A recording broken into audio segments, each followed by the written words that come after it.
Good morning everyone. Welcome to our YouTube channel Adarsh Senior Secondary School, Khaishergarh. Today we will discuss class 9th exercise 5.1 question number 4. Previous video में हमने question number first second किया था और question number third मैंने आपको वो भेज दिया है स्कूल ऐप पर. And now question number 4. Question number 4 में क्या है, if a point C lies between two points A and B such that A C is equal to B C, then prove that A C is equal to 1/2 A B. Explain by drawing the figure.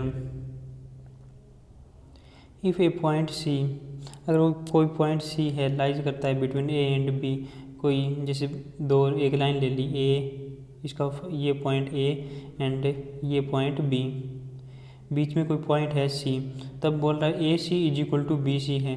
Then prove that ये और ये दोनों equal है, यानी कि ये क्या हो गया, बीच में मिड पॉइंट हो गया. A C is equal to half of B C, ये जो ए सी है ये क्या है, half of B C, sorry A B, half of A B यानी कि कंप्लीट के. Explain by driving the figure. जैसे देखते हैं हम, ये दोनों इक्वल है, इसकी दोनों साइड, ये भी इक्वल है ये भी इक्वल है, तो क्या होगा, ये जो हाफ है ये बोल रहा है ये कंप्लीट यानी कि पूरे के आधा है क्या, तो ये तो हमें साफ साफ दिखाई दे रहा है. अगर ये दोनों बराबर हैं तो ये क्या हो जाएगा, ये है तो ये पूरे का तो आधा ही होगा, तभी तो दोनों बराबर होंगे. तो इसी को हमने शो करना है. A C is equal to B C, ये दे रखा है इसने, A C is equal to B C, और दोनों side B C sorry A C add कर देते हैं. दोनों साइड ए सी ऐड कर दिया, यानी कि A C plus A C is equal to B C था, दोनों साइड ए सी ऐड कर दिया, तो A C plus A C is equal to B C plus A C. A C और A C 2ac, B C plus A सी क्या है, ये बी सी इतना प्लस ए सी इतना, यानी कि कंप्लीट है ये A B. B C plus A C कितना हो गया, ए बी एंड ए सी, ये 2 मल्टीप्लाई में है, अगर इक्वल के दूसरी साइड जाएगा तो डिवाइड में हो जाएगा, ए बी बाई 2. प्रूव क्या करना था, A C is equal to 1/2 A B. क्या हो गया ये, A C is equal to 1/2 A B. Hence proved. इसी तरह से आगे question number 5. In question number 4, point C is called midpoint of line segment AB.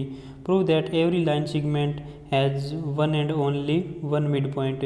क्या प्रूव करना है, एक लाइन सेगमेंट है, जैसे ये लाइन है ए और बी, इसका सिर्फ एक ही मिड पॉइंट होता है, ये प्रूव करना है.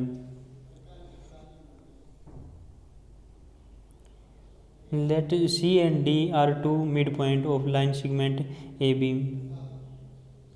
लेट कर लेते हैं, अभी ए बी एक लाइन है, में क्या प्रूव करना है, इसके सिर्फ एक ही मिड पॉइंट होता है, परंतु हम लेके क्या चलते हैं, इनकी इसके 2 मिड पॉइंट है. लेट कर लिए सी और डी 2 मिड पॉइंट है.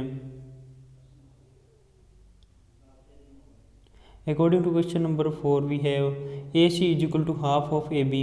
A C is equal to, ये क्या हो जाएगा, हाफ ऑफ ए बी, क्योंकि अगर मिड पॉइंट है तो क्या होगा, जो मिड पॉइंट तक और जो कंप्लीट डिस्टेंस है वो मिड पॉइंट तक उसका आधा होगा. तो देख लेते हैं, ये A C is equal to, यानी कि ये अगर मिड पॉइंट है, अगर ए सी मिड पॉइंट है तो A C is equal to क्या होगा, A C is equal to half of A B होगा, यानी कि कंप्लीट का आधा होगा. एंड अगर डी मिड पॉइंट है तो क्या हो जाएगा, A D is equal to half of A B होगा.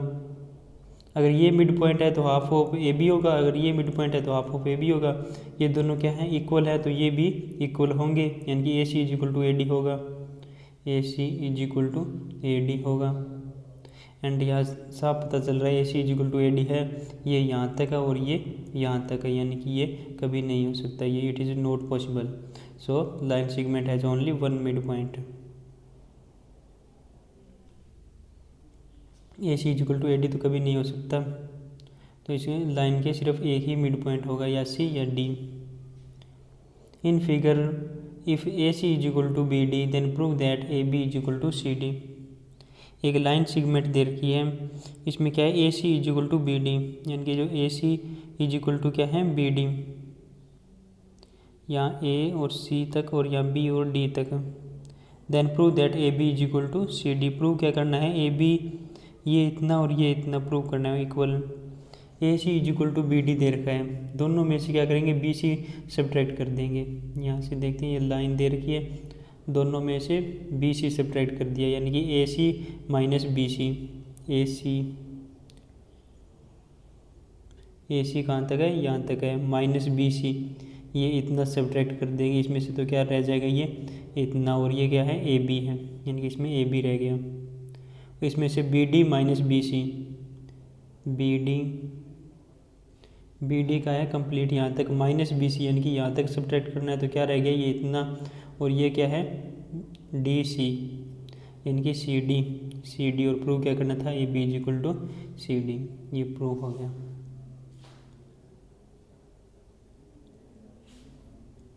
Question number 7, why is axiom 5 in the list of Euclid axioms considered a universal truth. Note that the question is not about the fifth postulate.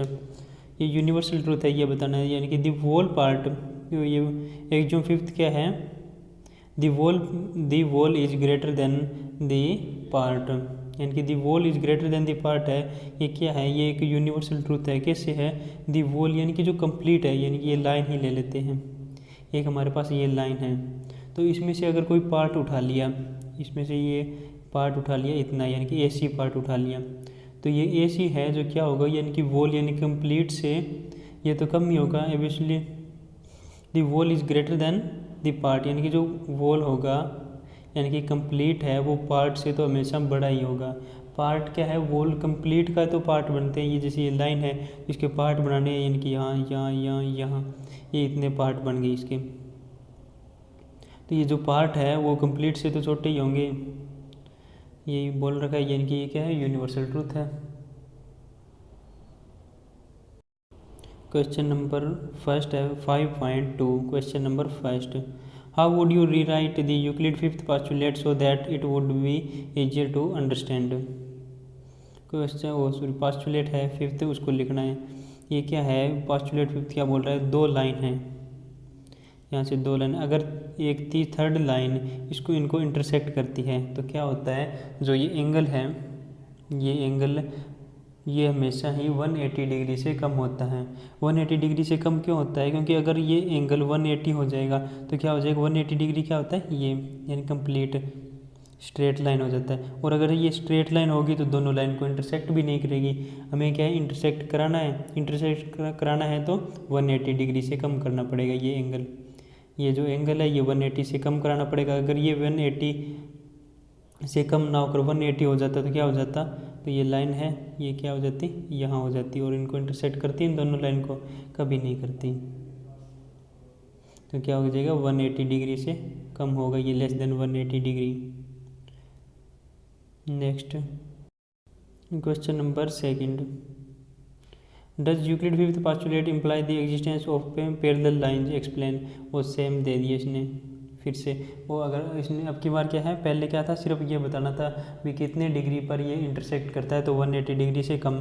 अब बता रहा भी कितने पर ये parallel हो जाता है, तो पैरेलल मैंने पिछले क्वेश्चन में बताया कितने पर हो जाता है, 180। अगर एंगल 180 डिग्री हो जाता है तो क्या हो जाता है, ये पैरेलल हो जाता है। जैसे टू लाइन, ये ए और बी टू लाइन होगी, तो अगर इन तीसरी लाइन है, थर्ड लाइन है, वो इनको इंटरसेक्ट कब करेगी, जब ये एंगल है ये 180 डिग्री से कम हो।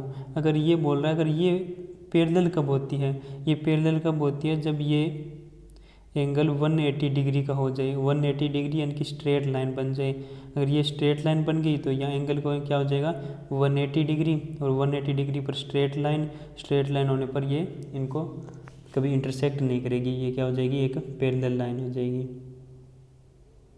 If the sum of interior angle is 180 degree, then the line does not intersect और line are parallel। लाइन क्या हो जाएगी, पैरेलल हो जाएगी। फिफ्थ चैप्टर कंप्लीट है यहाँ पर। 5.1 और 5.2 थी, बिल्कुल सिंपल एक्सरसाइज थी दोनों।